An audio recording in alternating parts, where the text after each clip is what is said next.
Hi guys, it's Sophie. So I'm here today to share my 2021 reading spreadsheet. I like making these every year. It's quite good fun. They're quite hard work normally, and I know you guys really like using it, so it's always exciting to be able to share a new version. I'm going to talk through this as though you haven't seen the spreadsheet before, though I know some people have used it for a number of years now. I think I did my first one in 2017, so I think this is the fourth reading spreadsheet we've had.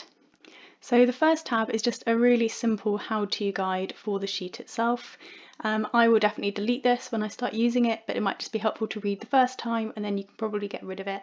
So this sheet explains the different tabs that we have down the bottom. So the reading data tab, the bought and borrowed, statistics, charts, the TBR pile, challenges, and then there's an information down the bottom about some credits and some extra information. If you are keen to support this spreadsheet financially, that's lovely. I know some people had asked a couple years back if there was any way they could pop a £5 toward it. So I do have a Patreon and there is a way that you can do that. Just sign up, do a one-time donation and cancel. That's absolutely fine. But if you want to do that, there's that option there. So I'm not going to read through all of these. You can do that in your own time. I'm just going to show you what the spreadsheet does and point out a few bits that are in here as we go. So the first tab is the reading data, and this is where you put in all the information about the books that you have read in the year. So you'll see that you can put in the title, the author, the genre of book that you're reading, the number of pages it has. If it's an audiobook, you can put in the time listened, the date you've started the book and the date you finished the book. In the how to use sheet it says this one is really important. This column here is where a lot of the data pulls through into the statistics in the graph. So if you want to add in books you haven't read yet, so say if you hadn't read like those 4 but you'd started them, you can absolutely do that, but just know that the statistics won't update until you fill in the date that you finished the book.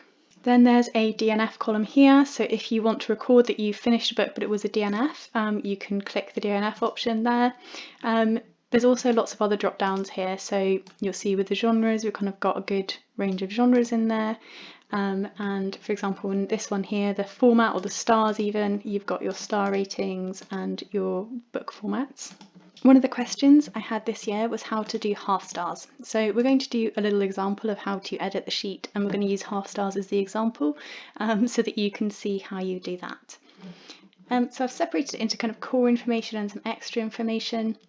So you see there's book format, the age range it's directed at, the year it was published in, and then this one, whether you read it from your TBR, like your existing TBR, or whether you just bought it in 2021 and are reading it as a new read. Whether the book is standalone, series, duology, trilogy, whether it's in translation or not. If it is in translation, what was it translated from, and what language did you read it in? And then one here we have is a diversity column. So some people use this for the book, some people use it for the author, but it's really a way to include like any additional information you want around the book or the person that might be too big to fit into all the different columns. It might just be a little bit too burdensome. So things like whether or not the person's a refugee, whether it includes stories about sex workers or survivors of sexual abuse. So diversity is whatever you want to make it. Disabled is another one that people use it for, whether there's disabled representation in there, but you could equally well pop it one column along and make it about the author instead if that's what you're looking for. And then we have some information about the author themselves, so the gender, the country of origin or where they were born, and the country of residence, where they live now, and the continent. I only use country of origin because I don't find the two useful for me, so use whatever you want to use. And then race, I do race simplified, just whether it's a person of colour or a white person. Sexuality, I've just included some, by no means all. Whether the author is trans or cis, and whether the author is a new to me author or not. So there's lots of information to fill in here, and at the end of this kind of video I'll really quickly show you a version of the spreadsheet I've made that is a simplified version. So if you're using this for the first time and this looks a little bit overwhelming, don't worry, we've got like a starter one that you might want to use just to see if you like it or not, and then if you want to put in all this additional information and that's useful to you, then you can use a full sheet to do that. Then the next tab is the bought and borrowed tab. So you can see here all the books that you've bought. So again, we've got when you bought it, what the book is and who wrote it, the genre of book it is, the age group and the source. Someone had said that this had fallen out last year, so apologies if this had fallen out. It was definitely in my version. So I use kind of online retailer, independent bookshop, whatever, but you can put in whatever categories you want. So like say you have a local foils and you want to know how many books you buy from like your own foils, you can do that. And then the cost of the book down here, and then on the borrowed side, oh, gone too far. On the borrowed side, we can see there's date borrowed, date to return, so that can help keep track of your library books if that's a problem for you. Also whether or not you've returned it without reading it. I know I do that a lot when I borrow books from the library.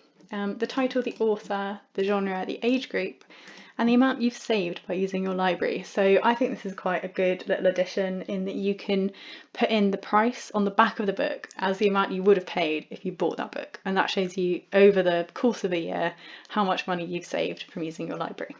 Then probably the meatiest page is the reading statistics.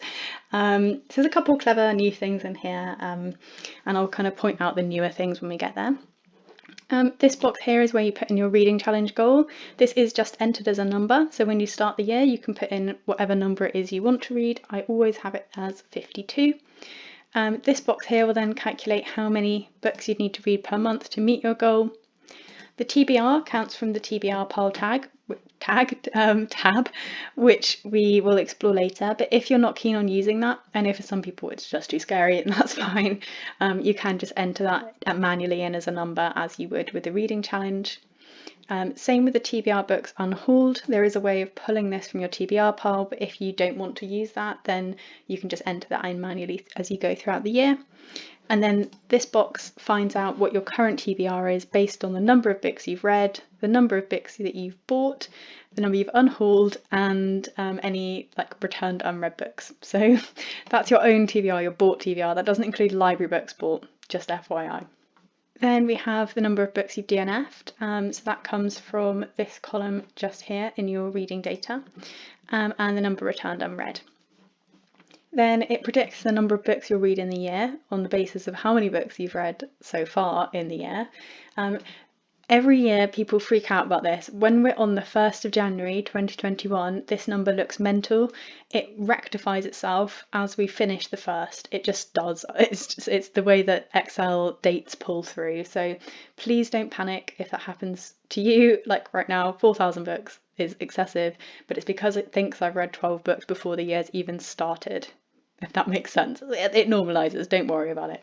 Then you can see how many books you've read, the number of pages you've read, the average pages per book, the number of audiobooks you've read, and the total hours you spent listening to audiobooks.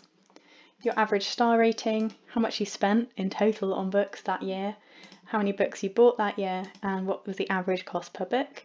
And then there's a column here for how much you've saved in total in the year through using your library. Someone sent me the challenge of having a reading progress bar like Goodreads, so we figured that out. So I'll just show you here. So we can see that the reading goal in this stats is 52, and it thinks that we've read 12 books. So I'm just going to manually enter this, but it'll update throughout the year. So if I say we've read 46 books, you'll see down here it goes up to 100%. It will stay at 100%. The highest it can get is 100%. So if you're like a super overachiever, I'll show you actually. So if we said 60, the bar will be filled, so you've met it to 100%, but your stat as how far you've gone over is there if you're interested in that. Then we have the year at the glance section. So that is books read per month, pages per month, and the average pages that you'd read every day, and the average days it takes you to read a book. So that can be quite helpful in terms of like seeing your slow and fast periods of reading. I always find that interesting. So like a pandemic for me this year between like March and August was terrible, and then it sped up a little bit in the autumn. And then we have the section all about the books, so the genres, page length, format, years published, star rating, age group, translation, diversity, series type, translated from, language read in, and whether it was a TBR read or a 2021 buy. And then here's the stats about your authors, their gender, the continent, country of origin, country of residence, race and sexuality, along with cis or trans, and whether the author is new to you or not. And then as we head towards the bottom, we've got your stats on what kind of genres you've bought from this year, whether, how you spent your money throughout the year. So this person in September bought more books than they had in any other month, and the cost of books per month. We've then got where you bought them from, and the age range they were in, and then the final little summary tab here is the number of books you bought per month, the cost per month, and the average cost per book. So if you're on a budget and you know you can spend a certain amount per month, this little one down here is quite a good way of like checking in with yourself. So let's say you have, I don't know, say you've got £20 a month to spend on books. You want this number to be around 20, and you can see down here kind of where it's gone up and where it's gone down from your aim. So I think that's quite helpful for budgeting. And then the last bit is the borrowed books. So again, the genre of the borrowed book, when you borrowed them, how much you saved in each month, the age range, and then again how many books you borrowed each month, how much you save each month, and how much on average you save for each book you borrowed. Then the next one, we just have the same data but in some pretty charts. This is probably the one I like the most, especially for like my end of year wrap-ups or for like monitoring things like, so I had a reading goal to read like 50/50 POC and white authors. I can see how I'm doing throughout the year and see how I've done at the end of the year. So we've got books read per month, the pages, the genres, format, star rating, age group, page length, year published, gender, race, continent and nationality, and then in terms of purchases we just have how many per month and the spend per month. And then in the sheet we have a few extras. So we have the TBR pile. So this is a way to record all of the books that you have on your TBRs anywhere. You can put when you've had them on your TBR since, you might want to rank them in terms of like how long ago you bought them. And then what they are, who wrote them, what genre, and whether or not you've unhauled them. You could choose to put loads of info in here, but I think this one is used by less people, so I don't spend too much time tweaking it, because I think a lot of people are quite scared of the TBR pile one, which I don't blame you for. I know lots of people have very big TBRs, so it's just quite a simple little list here to kind of keep track of what you have. And then the last one is the challenges sheet. So every year I use the Read Harder challenge to fill this in. I think it's fab. All credit obviously goes to them. None of these prompts are mine. But so it gives you the challenges. There's 24 challenges here, and then you can choose to put in the title of the book you completed it with and the author of that book. Okay, so that is basically the spreadsheet. I've tried to go through it fairly swiftly and concisely, she says, 15 minutes into a recording. But I wanted to show just one bit of how you can edit this. So a lot of people edit this a lot, which is great. I always want people to edit it and play with it. I will edit this and play with it to make it meet my own requirements. Like, for example, I don't really read any books which are in series, so this column is just not something I need, so I'm going to take that out. But what I thought I'd show you just as an example, so I can show you how to change categories in there, is let's play around with these stars. So what I'll do is I'll make these into half stars first. So I'm just going to add just a few of them, some half stars in there. I'm assuming people using half stars are also using full stars. Okay, so now we have some values in here that are half stars too. So I'm just going to bring the column up a little bit so we can see it. And I'm going to choose to move it down 1 decimal place so we can see the half stars there now, right? So 3.5, 5.5, etc. Cool, so that's it. That's all you need to do to record in half stars. One thing you will need to do, okay, bear with me, this is probably the only bit that feels a little bit more complicated, is these drop down boxes here are in whole stars. So if you want drop down boxes that give you half stars, you have to follow me for just a moment. If it doesn't bother you and you're happy just to write them in, don't worry about this bit. What you'll need to do is right click on the bottom bar and click this unhide, and there's a sheet called the hidden stuff. So we're going to click on the hidden stuff and it's going to bring up this sheet here. So this is where all of these nice boxes that you can fill in come from, so that you have everything you need. And here are the stars. Okay, so what we're going to do is we're just going to double the amount of columns in here, and we're going to add halves. So 1.5, 2. Now, same as we did last time, we're going to just increase that decimal so we can see the halves. Actually, do you know what? If we were being really strict, you should have a 0.5 stars too, right? You could do this and add a no stars if you wanted to be mean as well and give a book absolutely nothing. So now we've got a new list in here. Okay, so that's step 1. Then what we're going to do is we're going to go back to your reading data. Okay, we're going to highlight the cells. So I always go down to 250.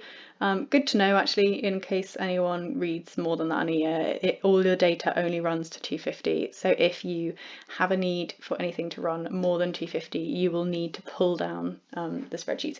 I don't think many people do, which is why I go to 250. I think that's probably an awful lot. There may be a few of you that would amaze me, but I think most people are less than that. Okay, so with your cells highlighted, then you're going to basically apply a rule to it to say, let me choose a specific number. So we click data, we click data validation, this little one here. Okay, and because I've already put it in for numbers 1 through 5, it's going to yell at me. So we're just going to say no.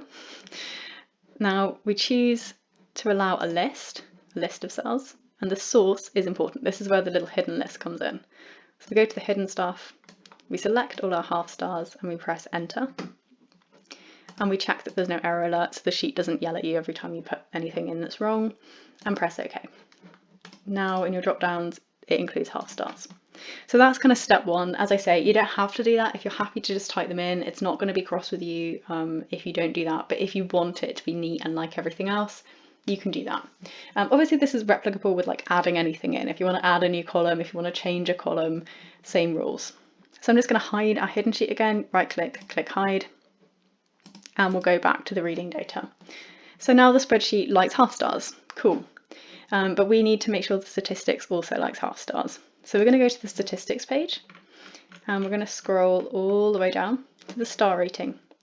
Okay, so the beady-eyed of you might notice that the percentage, which is kind of like a way to check that you haven't mistyped anything, should say 100.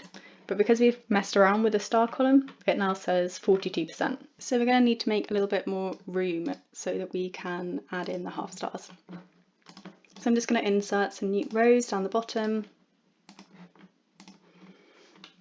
And then I'm going to just pull these categories. I'm going to select them, cut them, and let's move it down to here.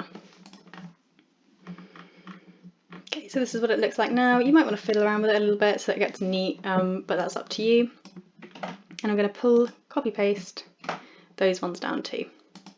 So we want half stars. So this little star here, it's not going to work as well, unfortunately. So we're going to have to start with numbers. So 0.5, 1. So once we've done that, same rule again, in that we're going to move that decimal point up so we can see it all. So now we're going to have to change just a little bit of the formula. So I'm going to drag this all the way down to the bottom. So it's pulling something from somewhere. I'm going to drag this all the way down to the bottom as well. Average star rating doesn't need to change. Total books just needs to drag down to the bottom too. And then this percentage just needs to drag down to the bottom too. Hopefully that makes sense. I kind of know what I'm doing, so sometimes it's hard to explain stuff. But all you need to change in this box, you see this number on the end, it says count if, so it counts a number, if data in the reading data in I is 1. So we don't want 1 there anymore, we want 0.5, don't we? So we're going to say how many 0.5s are there in that sheet. And the same here, so that one is 1, so that's easy. And then once you've added all of those in, so you'll see like 5 there, 4.5, etc. half stars. Pretty easy, right? So that gives you half stars. So awesome, we've now got half stars in our chart. Though you probably want it to make sure that it appears in your chart as well. One thing I have just noticed is the text size has changed. So I'm just gonna, let's just change that back to 10. Okay, so here is our chart. Okay, this is the chart. It's no longer right. We can see it's not right anymore, right? Okay, so what we're gonna do is if you click on the chart, like where it comes up with this, it says series something, statistics something. Don't worry about that too much, okay? We're going to change one of these numbers. So what it's looking at is what's in column E51 and F51 up to F55. So if we go have a look, it no longer just goes to 55, it now goes to 60. So all we need to do in here is just change the 55 to a 60, and the same here, change it to a 60, and then just press enter. And there you go, half stars. You might want to fiddle around with the sizing and stuff, or like do it like that. But there you go, that gives you your star rating for all the books you've read. So it feels complicated, I think, to start with, but it's really not that complicated. You can definitely play around and fiddle with these things to change and make anything look the way you want it to. One hack which is kind of easier than stars because it means expanding the number quite significantly is stuff like, so let's say that you, I don't know, let's say for country, you knew you weren't going to read anything from Ireland, but you knew that you were going to read loads from Nigeria, let's say. So, oh, we've already got Nigeria. Okay, let's say Iran. I've managed to find one that isn't already on the list. So if you know you aren't going to read anything from Ireland, but you're going to read like 10 books from Iran, you can just change this word here to Iran. This counts as what's in this cell. It sorts out all of your problems. Now Iran will show up in your charts. So for lots of things, it is just pulling from this box here. Stars doesn't do that because visually I like having the little stars rather than numbers. But most things pull from the cell that's there. So again, if you don't read any sci-fi, but you know you're going to read, I don't know, like alternate reality, you can just put in alternate reality and it will draw it there. So that's just some really quick edits, but hopefully that makes sense. That is the core reading spreadsheet. If you want more in-depth stuff about how to tweak it and edit it, do watch some of my earlier videos. I try and keep as many of the same formulae there as I can each year so that the old how-to guides can still be applied to each year. So if you're thinking, how do I tweak that? I don't know. Have a look at those videos first and see what's in there. Yeah, so that is the main reading spreadsheet. So what I'm going to show you is the next reading spreadsheet. In fact, let's open it up just so my recording doesn't stop. Okay, so this is the simplified reading spreadsheet. We're going to fly through this, but basically if you've never used a reading spreadsheet before, the one that's been developed over the last like 4 years with feedback from like thousands of people, literally thousands of people, might be like, I am never going to have the time, the will or the inclination to fill all of this in. So this is where we start. This is like what it used to look like back in the day, and it's just an easier version, like a less time-consuming version to fill in. Obviously you can delete stuff completely from the old spreadsheet. That's all I've done to make this, but this just gives you an easy way to track some stuff. So there's a few key differences, but we'll just run through it pretty quick.